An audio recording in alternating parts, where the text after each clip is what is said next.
Hey, what's happening, everybody? Real quick, before we get into this, Johnny was having some trouble on his iPad at some point in this. I think it's like around the 17-minute mark or something like that.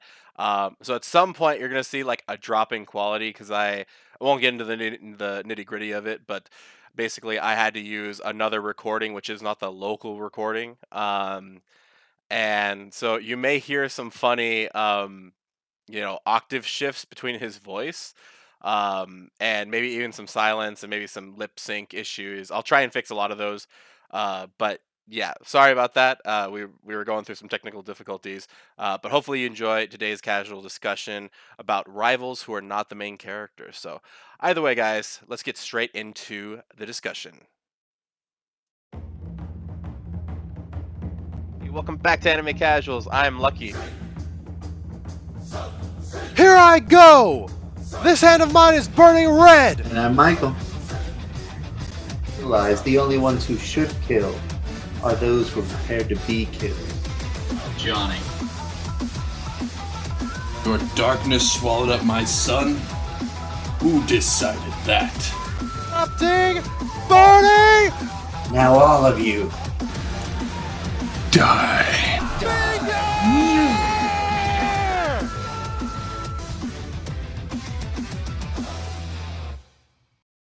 Hey, what's happening, everybody? Welcome back to Anime Casuals. I am Lucky. I am still a Johnny. And we, just us, make up Anime Casuals. There's no other guy named Michael. If you guys think that, then you're crazy. You've been imagining him this Nope. whole time. He's not a part of this channel. No. Never been Michael's here. feeling a little under the weather, so dealing with a new quirk. So we'll see how that works. And yeah, we'll see if he has any new powers when we see him next. But either way, on this casual discussion, we'll be talking about characters who are rivals. But not exactly the main characters. You know, these are more side characters more than anything. Um, so I just thought it would be interesting because you actually there's typically the rivals, right? We know about like Natsu and Gray. We know Sasuke and Naruto, right? We have all these Mm-hmm. main rivals, but it's nice to see like some of the side rivals. So yeah, I figured I'd start this out with one that I'm really into, and I've been really advocating for this anime a lot. So I just thought I would just throw it in there as much as possible, just like Michael does with interspecies reviewers. But welcome to Demon School, Mm-hmm. Rumakun. This is Ooh. Sabro and Asmodeus, Alice, and like these guys are always at each other's throat because one of them wants to be Irumakun's rival, one of them wants to be Irumakun's servant forever, and that has caused like a clash between them where they're always. I mean, they've gotten a lot better now, but they've become like very rivalistic and everything that they're doing. I don't think that's a word, rivalistic, but whatever. I just made it up. It is now. Yeah, yeah, exactly. But yeah, I love how both of them are so strong. Arguably, like besides Aruma, they're probably the strongest in the class in that particular class, and they're always just like at each other's throats, you know. And it seems like Asmodeus has a lot more on Sabro, but Sabro's just such a like. Sorry, this is kind of a pun, but hell bent on being a Demon King. And so yeah, I just love their banter and all that stuff. And I like that they're starting to become a lot closer in this newer arc. But if you haven't watched Welcome to Demon School Rumakun, you should definitely watch it. It's on season 3 right now. So either way, that's my first pick. That's a fun one. I like that one because yeah, they have Mm. a pretty fun dynamic, and especially like you were saying in the most recent season, they're starting to be like, hold on, let's fight together for now, and we'll settle this later. So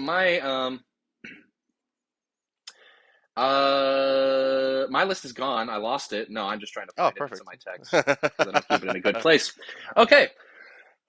So first one I thought of was Big Mom and Kaido. Even though currently in One Piece they are kind of teaming up, but I feel like it's very much a hey, let's team up because everyone else sucks. We can't let these rivals, these what are they, supernovas? Luffy, Mm. Law, and oh my god, he sucks so much now. I don't even care. Metal Face. Why can't I remember? What's his name? Kid. Oh, it's Eustace, Kid. yeah. Oh my Eustace god, Eustace Captain Kid. That's what Kid. it was.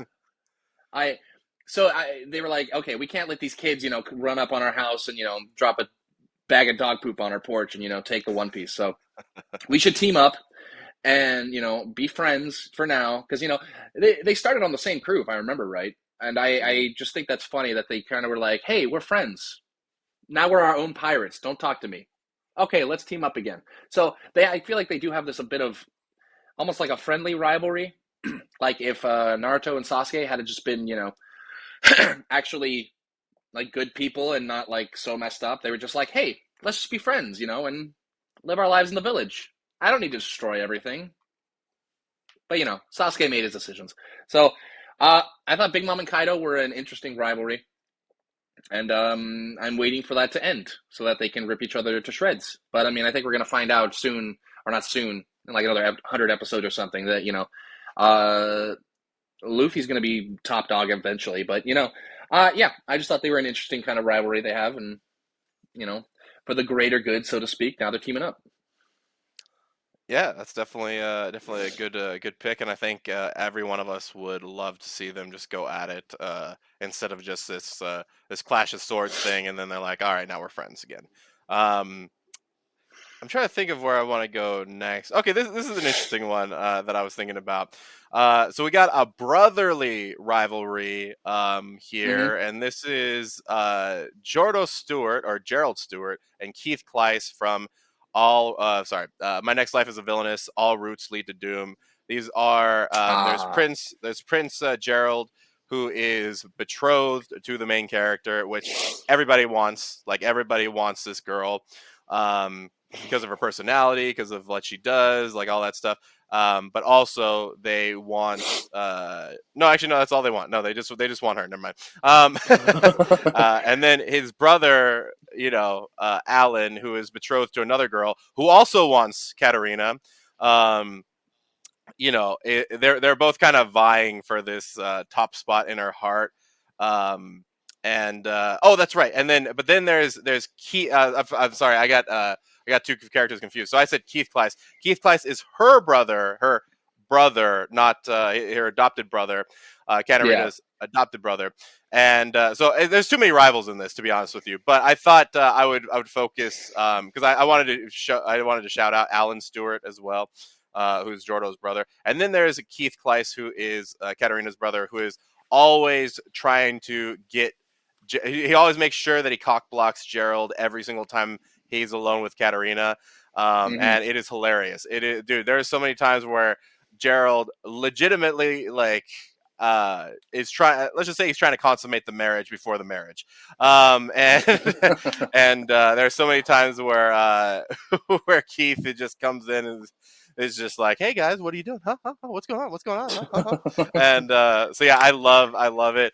And in the more recent season, there's like a little bit more of a kind of a resolution to that, but I just love the back and forth between Keith and Gerald or Jordo, if you're watching the Japanese version of it. But yeah, Oh, those are my next picks.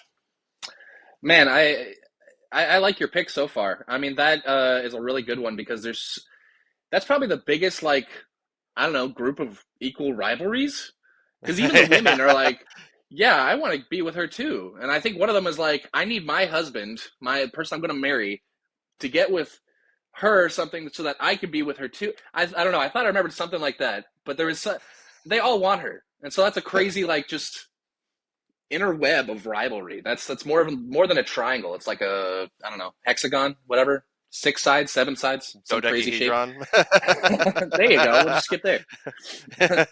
um, what's the next one I want to say? I'm struggling between ones that I think are funny and ones that aren't.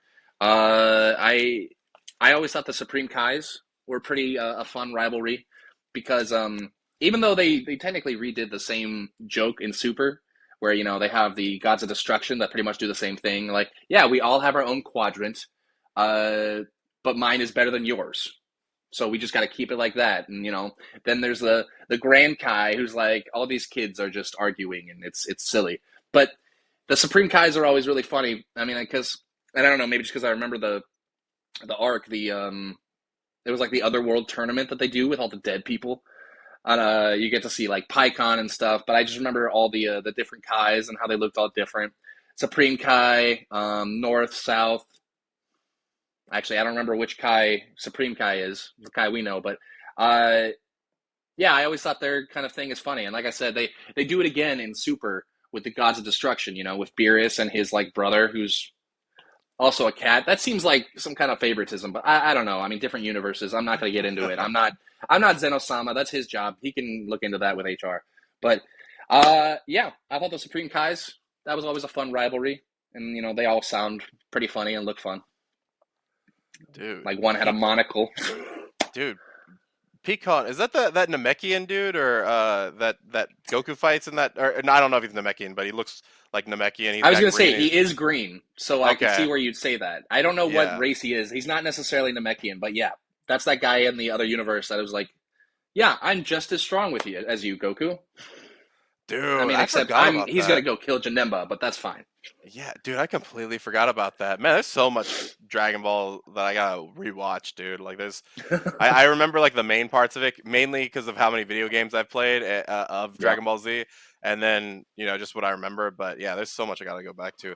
Oh, actually, they speaking put of Dragon GT Balls, dub on, and I'm gonna watch it. what? Oh my gosh, dude, that was Yeah, such I'm a crazy. excited about that.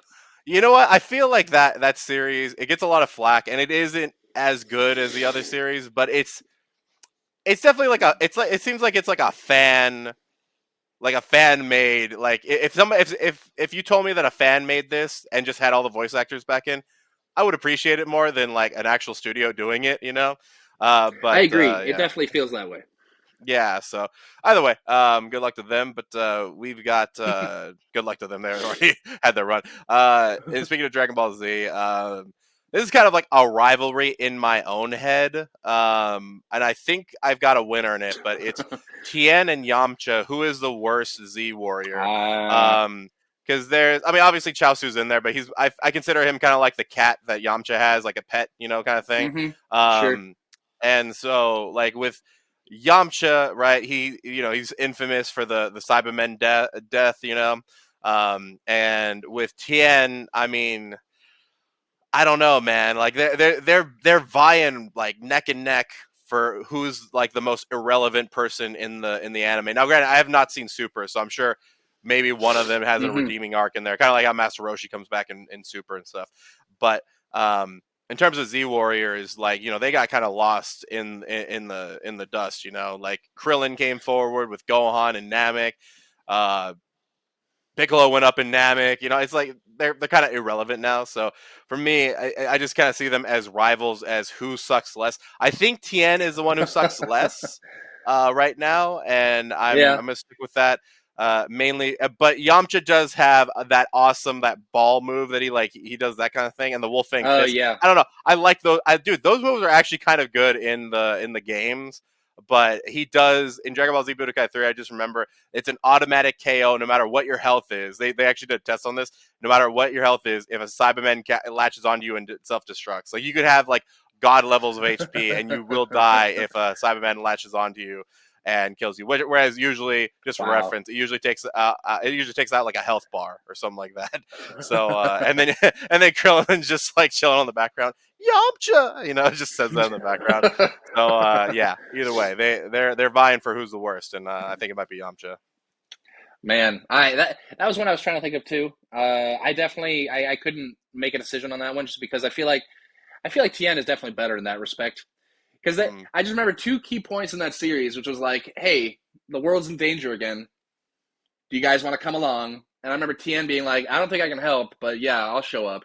And Yamcha being like, no, I'm good. I've died a few times already. I mean, I know there's no Cybermen, but I don't want to. So that's just funny. Let's see. What's my next one gonna be? Ooh, hmm. Okay. I So this one's kind of a stretch as far as a rivalry, but I feel like it's Bakugo versus Bakugo. I feel like he is his own worst enemy and his own he's got to overcome his own self in order to be the hero he wants to be. He's making leaps and strides and he's doing great stuff and he's really trying, but he's just got to work on a few things. It's the volume, and just stop yelling at people. I know that seems redundant. It's more volume, but he's just got to work on it, because I mean I think he could really do a lot of good stuff in the hero world, but he scares a lot of people. I mean it's true to his quirk. I mean he's explosive, but yeah, I was just thinking about that. We have he wins the tournament and he's like, no, I don't want this. I don't want this. Not like this. This is stupid. And even when he's doing the special training for people that aren't social. I didn't even realize that he had an antisocial training, like with Hero HR, where they brought in actual kids. So they're like, hey, you're going Yeah. to practice with these kids. I mean, what if that had gone wrong and those kids got hurt? I don't know. They'd probably get expelled. That's all. So I just thought Bakugo versus himself. That was an interesting rivalry I tried to think of. So, yeah.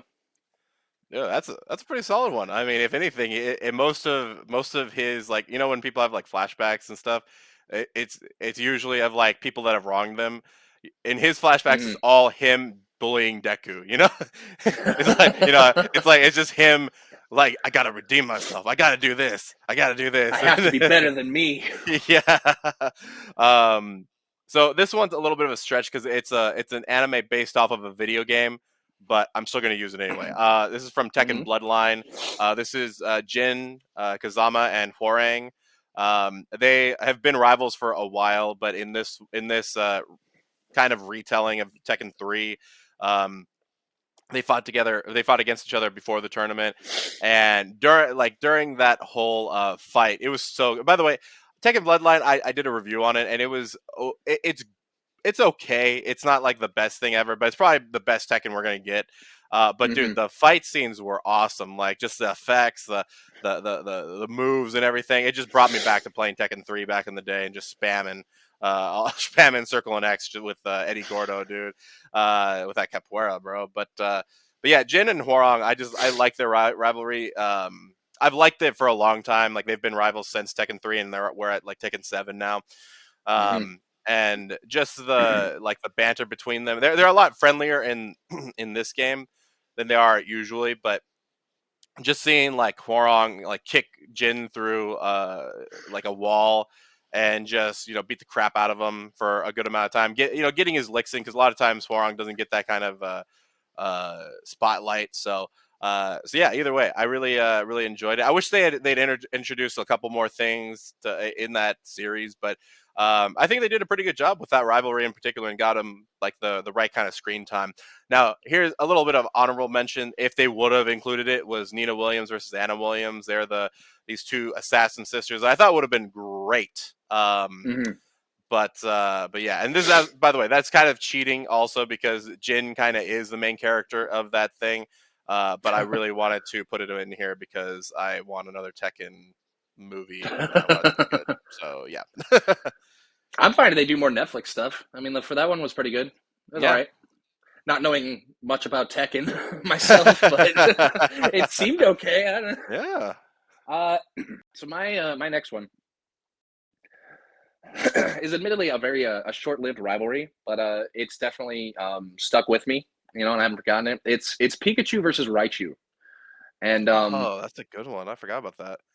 yeah, they have an intense rivalry like immediately, because their whole thing is evolutions are strength, and Ash chooses to stitch with the Pikachu, which wish they did more. Certain evolutions might actually be better in certain ways, because I mean I don't know, I never felt like Pikachu was necessarily that much better than Raichu, like in the game or in the show. So but I don't know, I always thought it was an interesting rivalry, and he ended up beating Raichu without having. Granted, where would he have gotten a Thunderstone? I don't know. I don't think you can get one that early. That's insane. You'd have to like find someone on the Pokemon black market in order to do that. But still, I always thought that was a pretty good rivalry. And even Ash and Lieutenant Surge are like, "Hey, you don't know what you're doing here, kid. I'm gonna by beating the crap out of your Pokemon." So yeah, Pikachu and Raichu.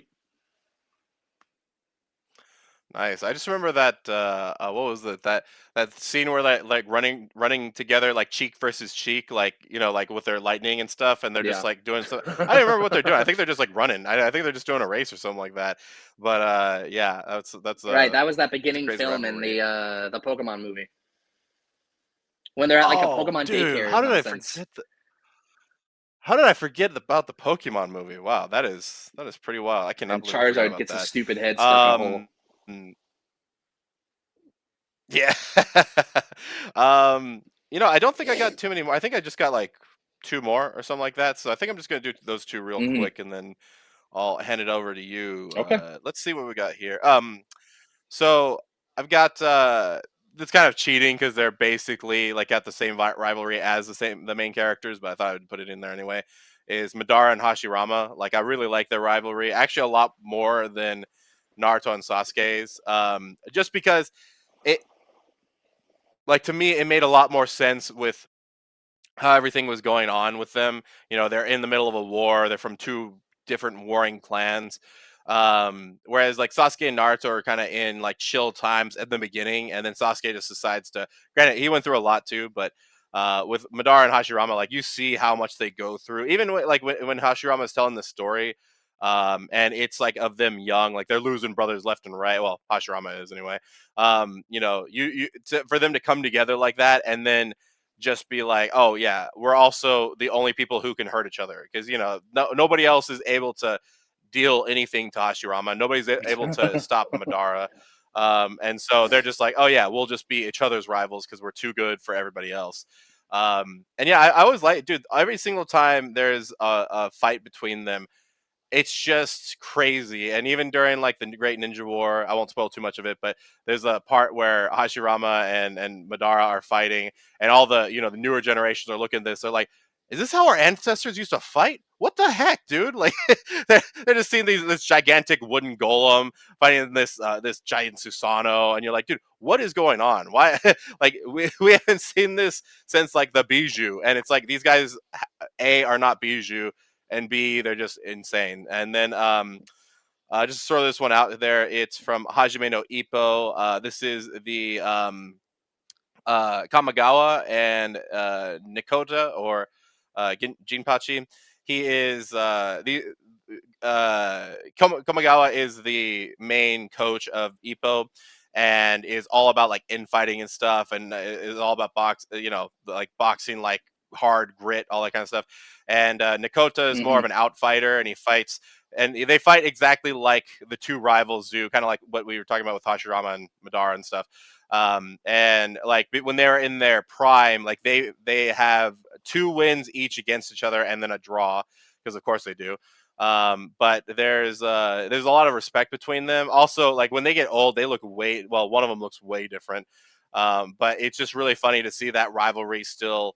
Like they still remember some of the people in the circuit. So like the Ipo will fight somebody, and like the two coaches will know who that person is because he was on the circuit when they were around.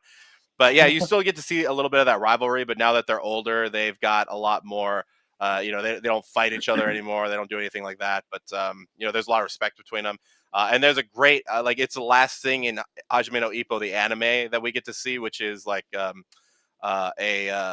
what do you call it? Like a flashback of like during the World War or something like that, where Hmm. um, uh, Ippo's coach has to face like an American dude who's like twice his size. But it's really cool to see those two like come together for like a common thing, and just to see like what especially in the boxing world, dude, because like there's rivalries all the time in combat sports. So seeing it in anime form I just thought was awesome. So yeah, those are my last ones. That sounds awesome. I think I mentioned this before recording, but all mine are like One Piece. All mine left. So Doflamingo and Crocodile. That they had an interesting rivalry. I mean, especially because right from the get go that we see them before the Marineford arc. Um, I if I remember right, Doflamingo is like, "Oh, hey, Crocodile," slice, and cuts off his head. He's sand, so it doesn't matter. But I was like, "Oh, that's a weird." Most of the time, I'm like, "Hey, what's up?" or something. I don't know. That's more normal. But I guess when all you have are strings versus sand. So I always thought they had an interesting rivalry, I guess, in the criminal underground. Um, I'd also say Aokiji and Akainu, an insane rivalry. I mean, they changed the entire landscape of an island. I mean, they divided it in half and said, "This side's mine, this side's mine. Don't come over here." And I just think that's a crazy rivalry in its own. I mean, that ended with one person, becoming top dog, and the other one saying, it's pretty insane to me. And then my last one, which I think I'm more happy with thinking about, is Zoro and Tashigi. Even though it almost feels one sided, I guess, just because Zoro is just having flashbacks every time he sees Tashigi. It's like, oh, it's Kuina. No. Every time she's like, no, I'm not. I got to go run back to Smoker now. Bye. But so I don't know. I just think they have an interesting thing, and I don't know why they keep drawing the parallel to Tashigi, and if that's gonna eventually go somewhere, or if it's just gonna be like, nope, just kind of looks similar. But I don't know. It'd be cool to see Tashigi actually be able to do some cool stuff. I mean, granted, I know she's better than she was, but it's a loose rivalry because obviously she can't really compete with Zoro. But I think it's still one. I mean, she's definitely constantly trying to keep up with him and being like, "Ooh, I'll stop you, pirate scum." So, yeah. Nice, nice. Yeah, I mean, I guess that's also kind of like a rivalry, even if it's not like, even if somebody's a lot stronger than you, like having that rival. Like and Natsu has a very one-sided rivalry with what Gildarts, who's a lot stronger than him until Natsu needs to be stronger than him. So then the plot armor comes in. But either way, hopefully you guys enjoyed this casual discussion about rivals who aren't exactly the main character, except for the one that I chose with Jin and Horang. But either way, guys, remember you can check out all things casual at the link tree in the info box. Also, if you'd like to email us, you can email us at animecasuals with an S, real REAL at gmail.com. All those things will be in the info box or the description box if you're watching this on YouTube. But as always, guys, don't forget to keep It casual. casual.